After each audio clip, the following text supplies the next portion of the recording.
भक्तजनों, आज आप सुनेंगे छठ व्रत की 5 गीत। छोटी मोटी छठी मैया घूमे अइली नगरिया हो घरे घरे। छोटी मोटी छठी मैया घूमे अइली नगरिया हो घरे घरे। होता छठी के बरतिया हो घरे घरे। होता छठी के बरतिया हो घरे घरे। छोटी मोटी छठी मैया घूमे अइली नगरिया हो घरे घरे। होता छठी के बरतिया हो घरे घरे। होता छठी के बरतिया हो घरे घरे। घरवा से घूमे गईली गंगा के घटवा हो देख तारी। होता छठी के बरतिया हो देख तारी। होता छठी के बरतिया हो देख तारी। घरवा से घूमे गईली गंगा के घटवा हो देख तारी। होता छठी के बरतिया हो देख तारी। होता छठी के बरतिया हो देख तारी। खुश हो के छठी मैया गईली सूरज के पसवा हो कहतारी। होता छठी के बरतिया हो कहतारी। होता छठी के बरतिया हो कहतारी। घरवा से घूमे गईली गंगा के घटवा हो देख तारी। होता छठी के बरतिया हो देख तारी। होता छठी के बरतिया हो देख तारी। खुश हो के गईली छठी सूरज के पसवा हो कहतारी। होता छठी के बरतिया हो कहतारी। होता छठी के बरतिया हो कहतारी। अब सुने दूसरा छठ गीत।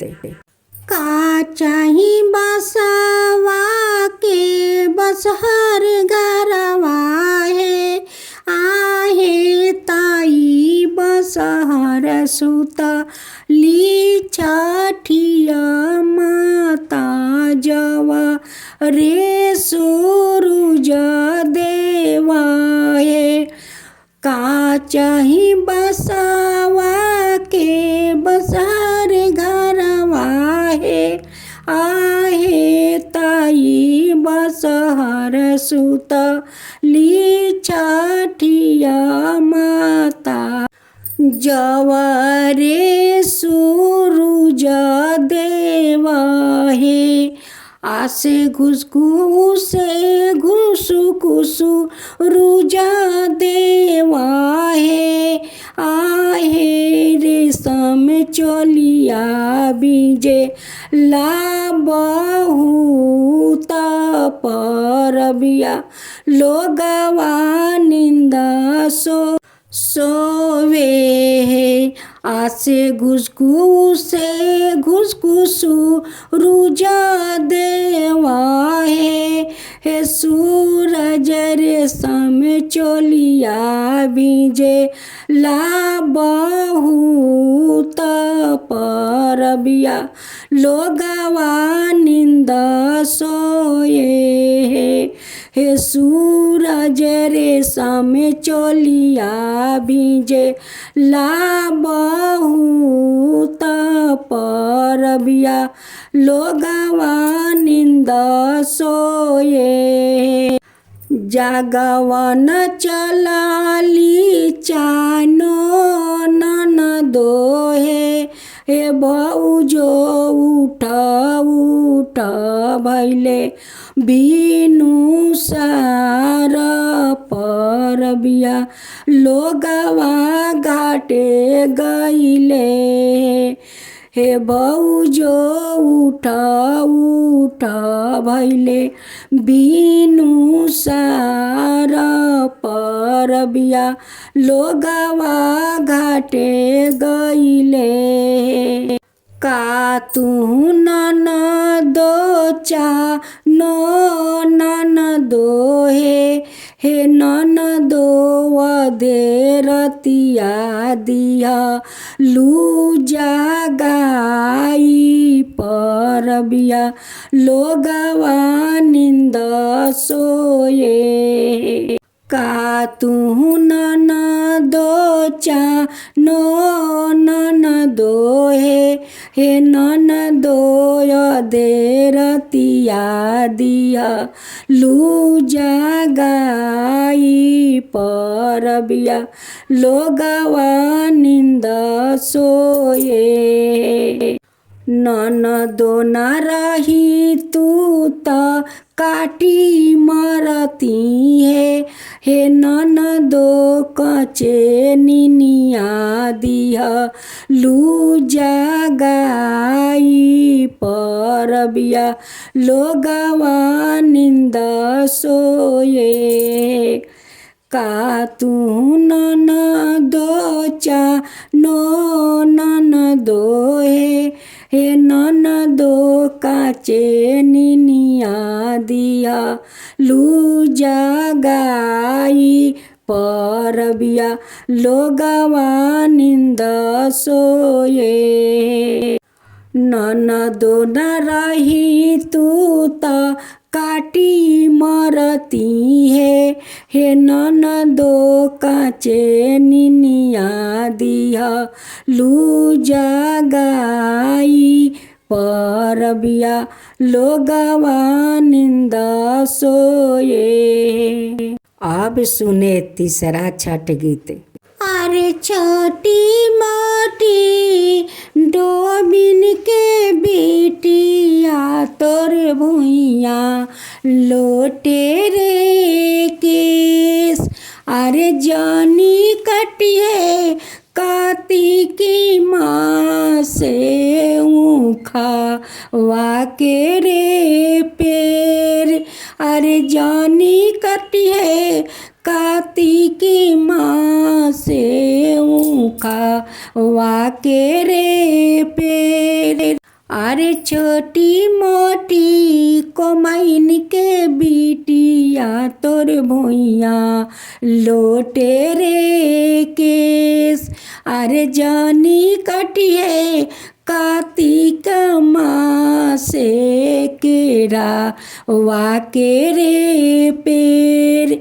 अरे जानी कटिए कार्तिक माँ से केरा वाके रे पेर। अरे आई है आदिता हो मालया रागा वाके हो बेर। अरे आई है आदिता हो मालया रागा वाके हो बेर। अरे जानी कटी है कार्तिकी माँ से ऊका वाके रे पेर। अरे जानी कटी है कार्तिकी माँ से केरा वाके रे पेर। अरे छोटी मोटी मालिन के बिटिया तोर भुइया लोटे रे केस। अरे जानी कटिए कार्तिकी माँ से फूला वाके रे पेड़। अरे जानी कटिए कार्तिकी माँ से फूला वाके रे पेड़। अरे आई है या दीता हो मालया रागा वाके रे बेर। अरे आई है या दीता हो मालया रागा वाके रे बेर। अरे जानी कटिए कार्तिकी माँ से फूला वाके रे पेड़। अरे छोटी मोटी तुरहिन के बिटिया तोर भुइया लोटे रे केस। अरे जानी कटिए कार्तिकी माँ से मुरई या के रे पेड़। अरे आई है या दीता हो मालया रागा वाके रे बेर। अरे आई है या दीता हो मालया रागा वाके हो बेर।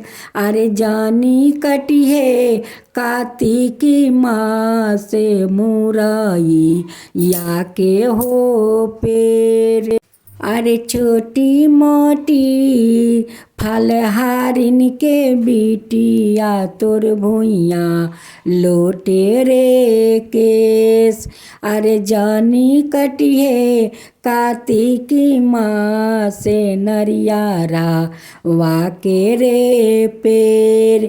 अरे जानी कटिए कार्तिकी माँ से नरियारा वाके रे पेड़। अरे आई है या दीता हो मालया रागा वाके हो बेर। अरे आई है या दीता हो मालया रागा वाके हो बेर। अरे जानी कटिए कार्तिकी माँ से नरियारा वाके रे पेड़। अब चौथा छठ गीत। साऊ से नागरा छठी मैया घूमी आईली नगरा लोगावा निंदा सोए। हे छठी मैया ये का ताजे जाग ले को माइनिया ता दुआरे दुआरे कोसिया बाटे। हे छठी मैया एक ताजे जाग ले डोमिनिया ता दुआरे दुआरे कलशुपवा बाटे। हे छठी मैया एक ताजे जाग ले मालिनिया ता दुआरे दुआरे फूलवा बाटे। साऊ से नगर छठी मैया घूमी आईली नगरा लोगावा निंदा सोए। हे छठी मैया एक ताजे जाग ले तेलिनिया ता दुआरे दुआरे तेलवा बाटे। हे छठी मैया एक ताजे जाग ले तुरहिनिया ता दुआरे दुआरे मुरैया बाटे। साऊ से नगरा छठी मैया घूमी आईली नगरा लोगवा निंदा सोए। हे छठी मैया एक जे जागे ला बाजा जावा त दुअरे दुअरे चंदनिया बाटे। हे छठी मैया एक जे जागे ला बाजा जावा त दुअरे दुअरे चंदनिया बाटे। सौसे नगर छठी मैया घूमी आइली नगर लोगवा निंदा सोए। हे छठी मैया एक जे जागे ला फलहारावा त दुअरे दुअरे फलवा बाटे। हे छठी मैया एक जे जागे ला फलहारावा त दुअरे दुअरे उखवा बाटे। एक गरीब आदमी कैसे हाथ पसार करे छठ माँ से वो मिनती कर रहा है, तो इस भजन के माध्यम से आप सुने। चरते कति कवाए छठी मैया जीवा सुखाई जाला। चरते कति कवाए छठी मैया जीवा सुखाई जाला। किया हो छठी मैया कैसे पारबवा तोहर करब हो राम। कैसे पारबवा तोहर करब ये राम। नाही बाटे डाल कल सुपवा नाही बाटे फल फल हरवा। नाही बाटे डाल कल सुपवा नाही बाटे फल फल हरवा। किया हो छठी मैया कैसे पारबवा तोहर करब हो राम। नाही बाटे गहूँ के पिसनवा नाही बाटे सरिसो के तेलवा। नाही बाटे गहूँ के पिसनवा नाही बाटे सरिसो के तेलवा। किया हो छठी मैया कैसे पकवानवा तोहर बनाई बये राम। कैसे पकवानवा तोहर बनाई बये राम।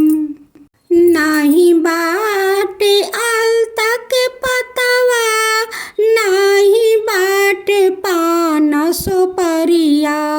नाही बाटे अलता के पतवा नाही बाटे पान सुपरिया।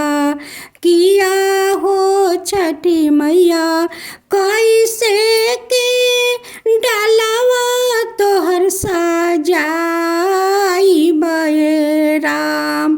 कैसे के डालवा तोहर सजाई बये राम। नाही बाटे मुखवा मुरैया नाही बाटे अलुआ सुथनिया। किया हो छठी मैया कैसे कल सुपवा तोहर सजाई बये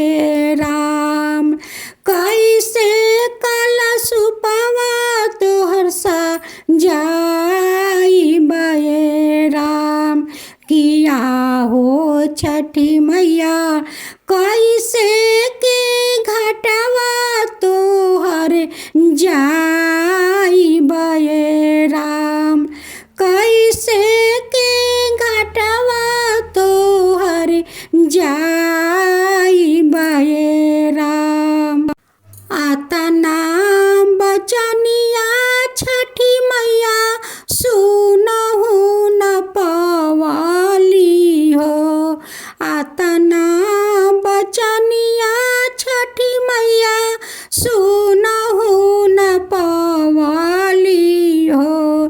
चली भैली सूरज देव के पासन वे राम। चली भैली सूरज देव के पासन वे राम। देखलन सूरज देवा छठी माई के अवाइया हो। देखलन सूरज देवा छठी माई के अवाइया हो। पूछेलन छठी माई से बातन वे राम।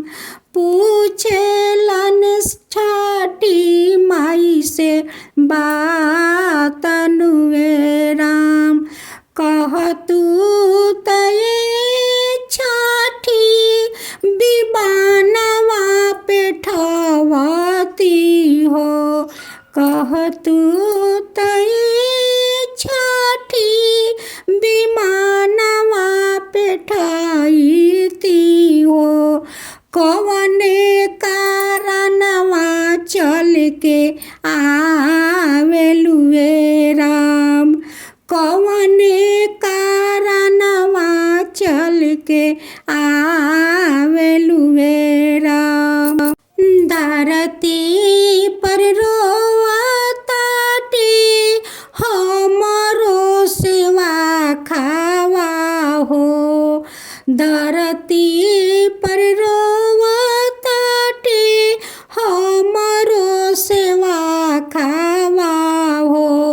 हाथवा पासार के लोरावा ढार लाए राम। हाथवा पासार के लोरावा ढार लाए राम। आँखवा के लोरावा देखी फाटे हमरो छतिया हो। आँखवा के लोरावा देखी फाटे हमरो छतिया हो। ओही कारणवा हम आइला ए राम। ओही कारणवा हम आइला ए राम। आतनाम बचनिया जब सुनलन सूरज माला। आतना बचनिया जब सुनलन सूरज माला। विमानवा बेधनवा भरी भेजलन ये राम। विमानवा में धनवा भरी भेजले ये राम। हम लोग छठ माता को माँ क्यों कहते हैं? इसीलिए हम लोग माँ कहते हैं कि माँ अपना संतान को वो दुख तकलीफ नहीं देख सकती है, क्योंकि माँ को अपना संतान को दुख देखकर माँ को भी तकलीफ होता है कि मेरा संतान इतना दुख में है तो माँ कैसे सुख में रहेगी। छठ माता कैसे अपना संतान के लिए सूरज भगवान के पास पहुंच जाती है और अपना संतान के सारा दुख बताती है। सूरज भगवान कैसे विमान में इतना सारा धन भर देते हैं, इतना सारा धन भर कर धरती पर भेज देते हैं कि हम लोग का संतान कभी तकलीफ ना करे। अगर माँ के लिए अंतर मन से श्रद्धा भक्ति हो तो माँ क्यों नहीं अपना संतान को तकलीफ दूर करेगी? वो ज़रूर दूर करेगी, लेकिन माँ को अपना हृदय से उनकी नियम पालन करके पूजा करना पड़ता है, तभी माँ प्रसन्न होती है और अपना संतान को सारा दुख दूर कर देती है। तो बोलो जय छठी मैया, जय छठी मैया।